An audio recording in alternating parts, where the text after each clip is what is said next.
course, I've read about the persecution of Falun Gong practitioners in the newspapers, but it was actually meeting some Falun Gong practitioners and hearing firsthand their experience that made me realise we needed to do more to raise the world's profile to this issue.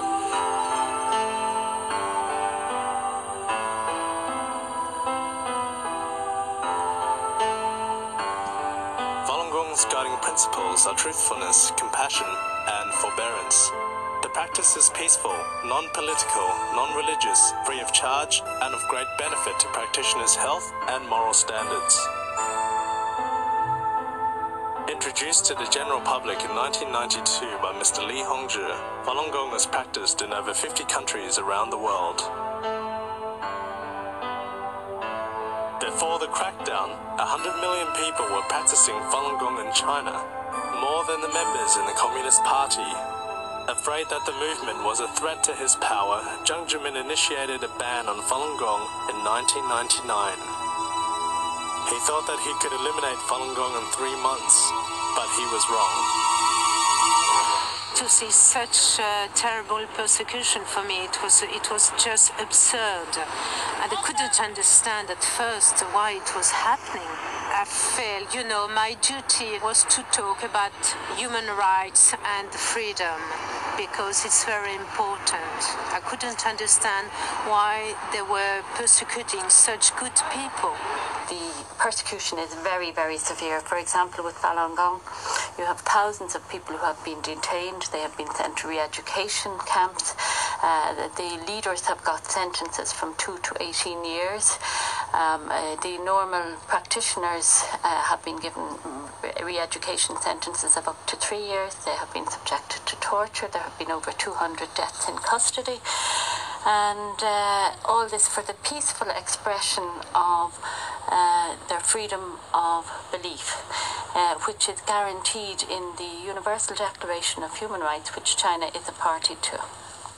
I am a master degree student in university in the UK, and I went back to China in 1999 just because we are Falun Gong practitioners. We were arrested for 7 days, and they beaten us. Although I was an 8-month pregnant woman.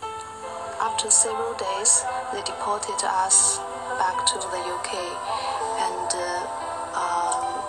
just 1 month later, my daughter Minghui Yu was born in Swansea. They told me that if we carried on practicing Falun Gong, my daughter Minghui would never be registered, and she would never get her own passport. Since then, we have no choice. We had to be asylum seekers.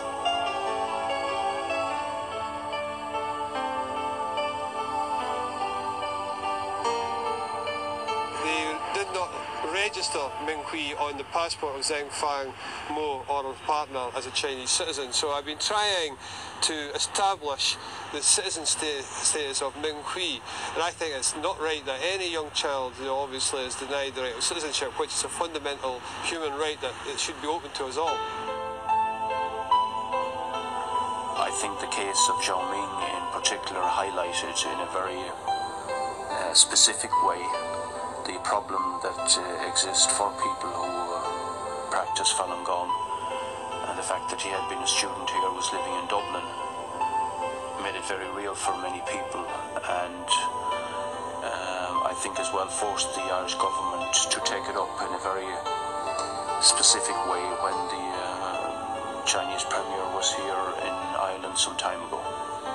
He's been in prison in a labour camp in China since May 2000, and he was just recently released on March the 12th from Tuanhe labour camp near Beijing.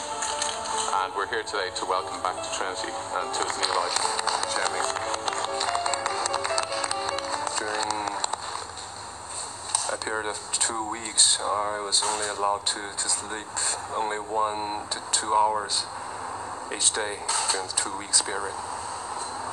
And on some other occasions, we are physically punished, forced to do a kind of military squatting for a very long time, more than 10 hours a day. And it's really very bad to my legs. Now I still feel having no feelings at the bottom part of my legs. Just 2 weeks before I get out from the living camp, 5 policemen using six electric batons to shock me all over the body. And the electricity is over at least 30,000 volts. We want the Irish government and other European governments to put real pressure on the Chinese authorities, and I think that the pressure has to be stepped up considerably. It is just not good enough that people are in large numbers, or in any numbers, being persecuted, being thrown out of their work, being imprisoned, being sent off to camps and so on for their beliefs, when they are obviously not in any way interfering with other people's rights or doing criminal or other damage. The crackdown of Falun Gong is really going ahead in a very brutal way. We have been following the situation since summer 1999, and when we got the first news about deaths in prison, we had been shocked. But what we are seeing today, it's really a catastrophe. Methods used in